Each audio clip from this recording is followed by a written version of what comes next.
Hello everyone, कैसे हो आप सब। मैं सोनी, आपकी जीएल स्टोरी टेलर और राइटर। बिना किसी देरी के आएंगे सीधा स्टोरी पे। फोर्स लव का पार्ट 65। पिछले पार्ट से सीधे आगे चलते हैं हम सब। ओके। रिया को गोदी में उठा के तन्वी खेतों के रास्ते ले जाने लगती है और बहुत प्यारा सा मौसम था। रिया तो बस तन्वी को देखे जा रही थी। वो बस चाहती थी कि तन्वी को उसकी फीलिंग्स ना दिखे। तन्वी ना जाने क्यों वो ना तन्वी के लिए मेल्ट हो रही है, तो ये तन्वी को नहीं पता चले। वो यही सोचती थी क्योंकि वो खुद की वजह से तन्वी को दुख नहीं देना चाहती थी। तन्वी ऐसे ही रिया को उठाए लाती है उस तरफ। खेतों के बीचों बीच एक बहुत सुंदर सा पेड़ था, बड़ा सा पेड़ जिसके इर्द गिर्द बच्चे झूले डाले थे। वो खेल रहे थे और चिड़ियों की आवाज़ थी। खेतों से आ रही धान की महक हवा में इत्र घोल रही थी। तन्वी कुछ भी करके रिया को वहाँ से ना यहाँ ले आती है। एंड रिया तन्वी को कहती है थैंक्स। तन्वी कहती है क्या थैंक्स, कितनी बार बोलूँ मैडम, प्यार में no sorry no thank you. Riya मुस्कुरा के कहती है दोस्ती में होता है पागल। तन्वी कहती है मेरे लिए तो प्यार ही है। एंड अब रिया देखती है उस साइड जहाँ बच्चे झूला खेल रहे थे। रिया जल्दी से एक्साइट होके तन्वी को कहती है, उसका बाजू पकड़ लेती है।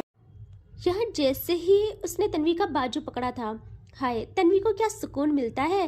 तन्वी बस रिया को देखे जाती है। रिया जल्दी से कहती है देखो देखो ना। वहाँ तन्वी कहती है क्या। रिया कहती है देखो ना कितना खूबसूरत है। तन्वी कहती है हाँ बहुत खूबसूरत है, सबसे ज़्यादा। यहाँ रिया देखती है तन्वी को जो कि उसी ही देखे जा रही थी। रिया ना अपना एक हाथ बढ़ाती है तन्वी की तरफ और उसकी जो लाइन से उसका फेस पकड़कर करती है सामने की साइड और कहती है यहाँ नहीं वहाँ देखो। तन्वी देखती है वहाँ झूला था। तन्वी कहती है देख लिया। रिया कहती है मुझे भी बैठना है, प्लीज़ प्लीज़ प्लीज़। तन्वी कहती है अरे इसमें प्लीज़ प्लीज़ बोलने की क्या बात है, चलो ना, ये सब तुम्हारा है। तुम कहो तो पूरा गांव तुम्हारे नाम लिख सकती हूँ मैं। रिया ना अपने बालों को पीछे झटका देती है अपने हाथ से और कहते बड़े आए गांव नाम कराने वाले, शक्ल देखी है अपनी। और वो जाने लगती है उस झूले की तरफ। यहाँ तन्वी कहती है अरे मैडम शक्ल देखी, तुम्हें नहीं पता क्या इस शक्ल पे कितनी लड़कियां मरती है, और तुम भी तो। रिया कहती है हाँ हाँ सपने में। एंड रिया आ जाती है झूले के पास जहाँ सारे बच्चे थे और रिया बच्चों से बहुत प्यार से कहती है सुनो क्या मैं यहाँ बैठ सकती हूँ। वो बच्चे रिया को अप टू डाउन देखते हैं और कहते हैं बिल्कुल, लेकिन एक शर्त पे। रिया कहती शर्त क्या चाहिए, पैसे पे करने पड़ते हैं क्या। तो उनमें से एक बच्चा कहता है पैसे नहीं, उससे भी बड़ी चीज़ जिसमें जान भी जा सकती है। यहाँ रिया कहती है उससे बड़ी चीज़ क्या, इससे बड़ी क्या चीज़ होती है, प्लीज़ डराओ मत यार, प्लीज़ खेलने दो ना। यहाँ वो कहते हैं ठीक है, लेकिन इस झूले पे वही बैठता है जो हमारे नियमों का पालन करता है और हमारी सेना में शामिल होता है। रिया कहती है सेना में शामिल, लेकिन वो कैसे होते हैं। तभी वहाँ तन्वी भी आ जाती है। तो वो बच्चे कहते हैं सेना में शामिल वही होता है जो उस काबिल हो। तन्वी सुनती है और कहते ओह क्या बोल रहा है। ये बच्चों की फौज तन्वी के सामने आके ना कहती है ओह हमसे पंगा मत लो, यह हमारा राज चलता है। तन्वी कहती है ओह चिरकुट लोगो, तुमको पता भी है तुम किससे बात कर रहे हो। मेरा राज इस जगह इस गांव में बचपन से है, जानते नहीं हो क्या तन्वी खन्ना को। वो लोग साथ में कहते हैं नहीं। तन्वी कहती अरे यार ये तो इंसल्ट हो गई, और वो भी मैडम जी के सामने। यहाँ वो कहते झूला खेलना है तो हमारी सेना में शामिल होने का हुनर आना चाहिए। तन्वी कहती हाँ हाँ बोलो क्या करना है तुम्हारी चिरकुट सेना में आने के लिए। तो वो सब साथ में फिंगर पॉइंट करते हैं उसी पेड़ के टॉप पे। यहाँ रिया और तन्वी साथ में देखते हैं वहाँ ऊपर, और वो लोग कहते हैं जाओ वहाँ से आम तोड़ के लाओ, फिर हम मान लेंगे कि तुम में कुछ दम है। तन्वी चौंक के कहती क्या आम, नहीं प्लीज़ नहीं, कितना ऊपर है वो, यार कुछ तो रहम करो हम पे, हम लोग नए नए आए हैं यहाँ। वो झूठ बोल देती है। वो लोग कहते देखा डर गए ना, अरे जाओ जाओ आप में हुनर ही नहीं है। और वो एक छोटू से बच्चे को बुलाता है और कहते सुनो जाओ ऊपर से आम तोड़ के लाओ। यहाँ वो बच्चा भी सेकंड नहीं गंवाता और चढ़ने लगता है पेड़ पे। और तन्वी और रिया बस हैरानी से उस पेड़ को देखे जाते हैं। उस बच्चे को भी वो बंदर के जैसे चढ़ जाता है और वहाँ से एक आम तोड़ के ले आता है।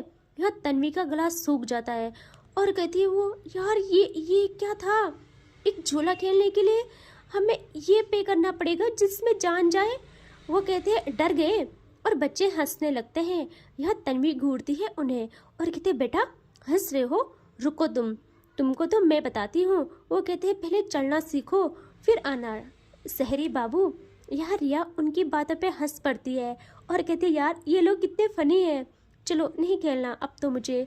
तन्वी ना कहती है अरे ऐसे कैसे नहीं खेलना, रुको तुम, मैं चढ़ती हूँ। रिया तन्वी को देखती है और सीरियस होके कहती है नहीं बिल्कुल नहीं, चलो यहाँ से, क्या बच्चों की तरह जिद कर रहे हो। तन्वी कहती है ऐसे कैसे, मैं अपनी जान के लिए कुछ भी कर सकती हूँ। रिया कहती है पागलपन मत करो तन्वी। तन्वी कहती है इश्क में पागलपन ना हो तो उससे ना इश्क नहीं बोलते हैं। और वो अपने स्लीव्स फोल्ड करती है और जल्दी से अपने शूज़ भी रिमूव करती है। यहाँ रिया ना तन्वी के पीछे आके कहती है नहीं बिल्कुल नहीं, चलो यहाँ से। तन्वी कहाँ मानने वाली थी, वो पेड़ के नीचे आके कहती है बजरंगबली आज आप ही रक्षा करना बस और लाज रख लेना मेरी। रिया पीछे से कहती है तन्वी सोच लो, अगर ऊपर चढ़ी ना फिर बताऊंगी मैं। तन्वी कहती है ऊपर चढ़ते चढ़ते कि जान अब तो मेरी इज्जत का सवाल है। और वो ना कुछ भी करके ऊपर चढ़ने लगती है। यहाँ रिया परेशान और तन्वी कुछ भी करके ऊपर चढ़ के एक साख पे कदम रखती है और बैलेंस बनाने को होती है। हवा का एक झोंका तन्वी के बालों को उड़ा देता है और उसके बदन में सुरसुरी पैदा हो जाती है। यहाँ नीचे रिया ये देखते ही घबरा जाती है, उसके दिल में अजीब दर्द उठ जाता है कि वो क्या करे। बस भगवान जी से प्रे करने लगती है कि बस ठीक हो जाए, तन्वी नीचे आ जाए। तन्वी कुछ भी करके अपना बैलेंस बना लेती है और कहती है भगवान जी अब मेरी नैया आपके भरोसे है, कहीं शादी होने से पहले मेरी रिया को विधवा मत कर लेना यार। अभी तो हाँ भी नहीं बोला है उस पागल ने। और वो ना ऐसे ही चढ़ती है ऊपर और कुछ भी करके पहुंच जाती है उस लास्ट साख पे जहाँ से उसने अपनी मंजिल तक जाना था। तन्वी देखती है उससे और कहती यार टफ तो है, बहुत टफ है, लेकिन करना पड़ेगा। अब यहाँ तक आई हूँ तो नीचे तो नहीं जाऊंगी। और वो ना दूसरी साख को पकड़ते हुए पहुंच जाती है एक आम के पास और जैसे पहुंचते हैं हाय उसके दिल में इतना सुकून उतर जाता है। वो उस आम की ओर हाथ बढ़ाती है और एक झटके में उसे हासिल कर लेती है। उसके लिए वो अचीवमेंट इतनी बड़ी थी जिसकी कोई हद नहीं। वो उस आम को बस देखते रहती है जैसे उसे कोहिनूर मिल गया हो। वो खुद से कहती है यार तन्वी इतनी खुशी तो तब भी नहीं मिलती जब सबसे बड़ा कॉन्टेक्ट हाथ में आता है जितना इससे पाके मिल रहा है। यार अब पता चला प्यार में इंसान के लिए ये सब चीज़ें कितनी खास हो जाती है, कितना मैटर करती है। यार ये खुशी तो नेक्स्ट लेवल की है। और वो उससे लेके देखती है नीचे जहाँ रिया घबराई नम आंखों से तन्वी को देखे जा रही थी। तन्वी ऊपर से चिल्लाती है अबे पागल रो क्यों रही है, देख हासिल कर लिया मैंने, अब कोई तुम्हें झूला खेलने से नहीं रोक सकता है। रिया तन्वी की हरकतों पे अपना हाथ अपने सर पे मारती है और कहती है अब मैं इस पागल इंसान का क्या करूं। और तन्वी कहती है जान I am coming okay. And वो ना अब उतरने लगती है नीचे। रिया जल्दी से कहती है संभल कर गिर जाओगे। यह तन्वी कहती है मैडम आपके प्यार में तो कब के गिर चुके हैं, अब आप संभालो हमें बस जहाँ से भी गिरे तो। और वो नीचे आके थोड़े ऊपर से जंप करने को होती है। रिया देखती है और कहती है मत करना प्लीज, ये नहीं। और वो बस कहती रहती है। यहाँ तन्वी जंप कर लेती है। रिया ने तो बहुत जोरों से अपनी आंख मूंद ली थी, वो डर गई थी। यहाँ रिया जल्दी से आइस ओपन करती है कुछ टाइम बाद और देखती है तन्वी को और ना फिर उसके पास आती है। उससे ना बहुत डर था, उसे घबराहट थी, वो नहीं कर पाती इमोशंस पे काबू। वो तन्वी को बहुत टाइट हक कर लेती है। ये इतना सडन था कि पूछो मत, तन्वी को खुद रियलाइज नहीं होता। तन्वी शॉक्ड और आम को हाथ में लिए उसकी आंखें बड़ी बड़ी हो जाती है। वो समझ ही नहीं पाती कि ये क्या है, कि खुश हो जाऊं या नाचूं मैं, उसे कुछ समझ ही नहीं आता। उसके कलेजे को अलग लेवल का सुकून मिलता है। उसका महबूब उसके सीने से लिपटा हुआ था। वो खुद को काम करती है, वो पहले खुद को काम करती है, फिर वो खुद से कहती है तन्वी एक आम के बदले मैडम खुद आके गले लिपट गई है, सोच अगर मैं और आम तोड़ूं तो। और ये बात रिया सुन लेती है और तन्वी को हक से रिलीज करती है। यहाँ तन्वी कहती है अरे अरे ये क्या, मैंने इतनी मेहनत की और तुम बस ये कुछ पल का सुकून मुझे दे रही हो, गलत बात है। रिया कहती है तुम तो यही भी डिजर्व नहीं करती हो, बस अपनी फीलिंग्स पे मैं काबू नहीं कर पाई तो ये करना हुआ।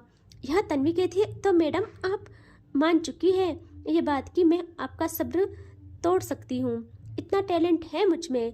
रिया अपने आंसू साफ करते हुए कहती है बहुत अच्छी खुशफहमी में हो आप, और वो वहाँ से जाने लगती है। यहाँ तन्वी कहती है यार कहाँ जा रही हो, इतनी मेहनत से मैं ये तोड़ के लाई, अब उसमें बैठो तो। रिया जाते जाते लाउड कहती है वहीं बैठने जा रही हूँ, और इस बार हक से पेमेंट कर लो आप और सीख लो गांव में पैसे के अलावा किस चीज़ से लड़कियों को डेट पे ले जा सकते हैं। यह तन्वी जैसे सुनती है वो ना खुश हो जाती है, वो जल्दी से उन बच्चों के पास आती है और अकड़ के कहती है ये लो, और अब जब तक मेरी मैडम को खेलना हो खेलने देना, और किसी ने अगर बीच में कुछ कहा तो समझ लो। यहाँ वो लोग तन्वी पे हंसते हैं। तन्वी कहती है अब मैंने क्या कर लिया, वो कहते हैं पागल हो आप पागल। तन्वी कहती है थी नहीं बस बना लिया किसी ने, और वो आम उनको पकड़ा के रिया के पास आती है जो कि उस झूले में बैठ गई थी, और तन्वी ठीक उसके पीछे, और तन्वी उसके पीछे आके उस झूले को पुश करने लगती है। रिया भी स्मेल करती है और वो उस मोमेंट को फील करती है। यहाँ तन्वी ना बहुत प्यार से रिया को कहती है कि सुनो ना। रिया कहती है तन्वी कहती है अभी तुमने कहा ना कि डेट पे, तो इसका मतलब हम डेट पे आए हैं। रिया ना पीछे करती है ओनली नेक को घुमा के अपना फेस, और तन्वी को देखती है और प्यारी सी स्माइल करके कहती है क्यों तुम्हें नहीं पता हम डेट पर आए हैं या घूमने। तन्वी कहती है नहीं मुझे नहीं पता, तुम बताओ ना, मैं अपने इरादे बता दूं तो तुम शायद बात भी ना करो मुझसे। ये बात सुन के रिया ना झूला खेलना रोक लेती है और देखती है अच्छे से तन्वी को, और कहती है यहाँ आओ। तन्वी कहती है कहाँ। रिया कहती है मेरे साथ आओ। तन्वी बस एक मासूम इंसान की तरह उसका हर कहा मानते हुए आ जाती है रिया के बगल। रिया जल्दी से तन्वी का हाथ पकड़ के उससे ना अपने साथ वहाँ बिठा देती है। तन्वी तो हैरान हो जाती है, उसे यकीन ही नहीं आता कि ये हो क्या रहा है उसके साथ। रिया फिर से झूला खेलना स्टार्ट करती है और अपनी नजरें आगे रखती है, बट तन्वी की सिर्फ रिया पे ही थी। रिया कहती है अब मुझे बताओ तुम्हारे क्या इरादे हैं ऐसे जिससे सुन के मैं तुमसे बात भी नहीं करूँगी।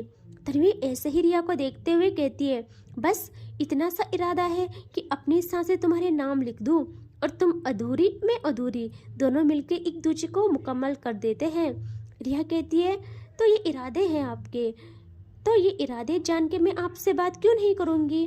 तन्वी थोड़ा सीरियस होके कहती है क्योंकि आपको मैं पसंद नहीं हूँ और आप मेरे साथ कोई रिश्ता ही नहीं चाहती। शायद आप मुझे ना अपने काबिल नहीं समझती, और मुझे ये नहीं पता कि उस टाइम से मैं कुछ भी बोले जा रही हूँ किए जा रही हूँ ये आपको पसंद भी आ रहा है या नहीं।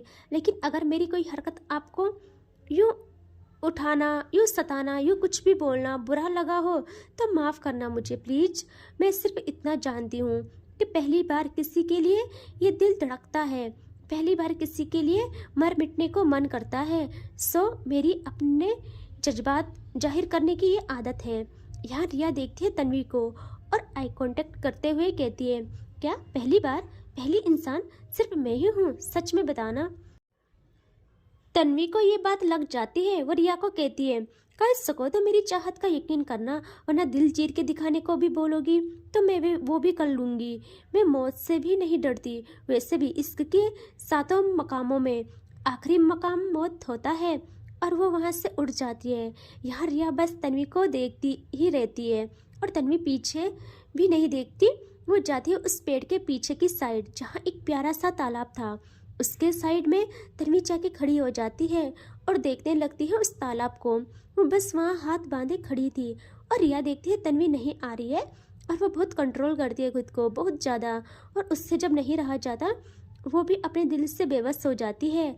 उसके कदम भी उसके बस में नहीं रहते, वो वहाँ से उड़ जाती है और वो मन में ही कहती है कि क्या करूँ मैं, मुझे ऐसी फीलिंग्स क्यों आ रही है। वो कहती है रिया इश्क का मुकद्दर हर बार हमारे दिल के दरवाजे पे दस्तक नहीं देता है।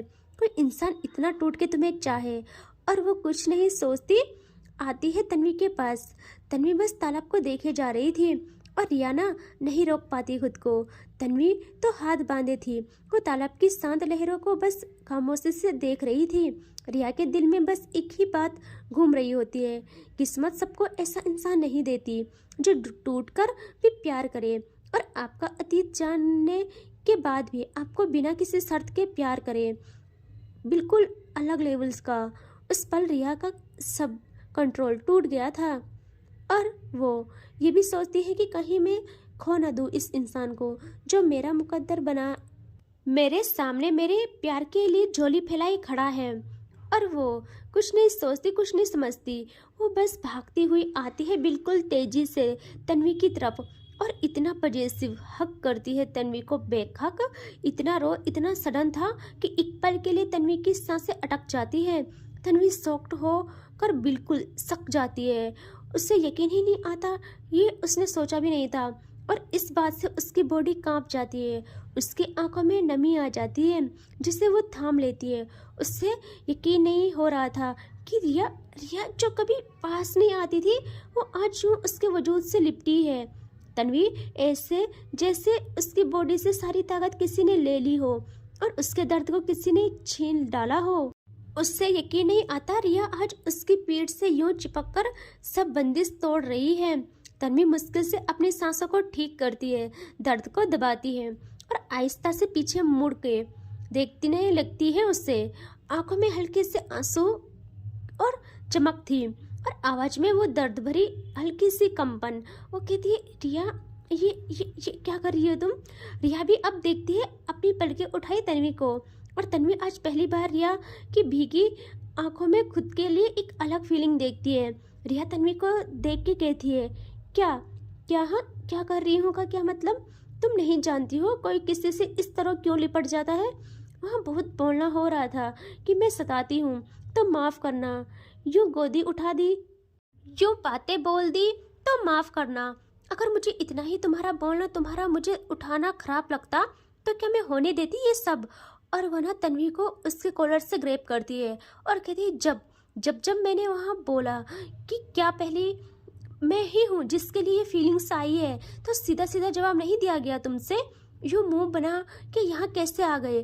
और वो तन्वी का कॉलर और टाइट पकड़ती है, और तन्वी तो भाई फ्रीज हो गई, उससे समझ ही नहीं आता कि क्या बोलूँ। उसको समझ ही नहीं आता कुछ कि उसका इश्क आज उसका कॉलर पकड़ के उसके साथ सवालों के जवाब मांग रहा है।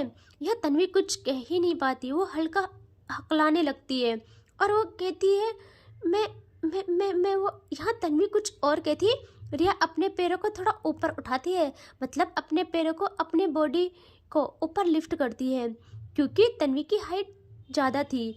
वो तन्वी का कॉलर पकड़े खुद की बॉडी को ऊपर करती है। तन्वी तो फ्रीज खड़ी थी, बस रिया को देखे जा रही थी, और रिया तन्वी को कुछ कहने ही नहीं देती, बस इतना खुद कहती है कि लो कर रही हूँ अब खुद को तुम्हारे हवाले। और वो अपने लबों को तन्वी के होठों पे जा धरती है। तन्वी की दुनिया बिल्कुल सन हो गई थी उस पल में, जैसे सारे आवाज, सारे दर्द, सारी धड़कने एक ही लम्हे में बेहोश हो गए हो। उसके अंदर एक झटका सा लगता था, वो झटका जो दर्द का नहीं, सदियों के इंतजार का होता है। तन्वी की सांसें अटक गई थी, जैसे उसने सपनों में ये 1000 बार महसूस किया हो, पर हकीकत का एहसास उसे तोड़कर रख दे ऐसा था। उसके होंठ थोड़े से कांप जाते हैं, पर वो ना हिला नहीं पाती अपने होठों को। आंखों में आंसू भरा है, पर उन्हें ना बहने की इजाज़त नहीं देती। वो पल इतना पवित्र था। उसके दिल की धड़कन ऐसे उठी जैसे कभी धड़की ही ना हो। हर एक सांस उससे ये कह रही थी, रिया तुम सच में मेरी तरफ आ गई हो? ये सच में हो रहा है क्या मेरे साथ? तुमने मुझे चुन लिया।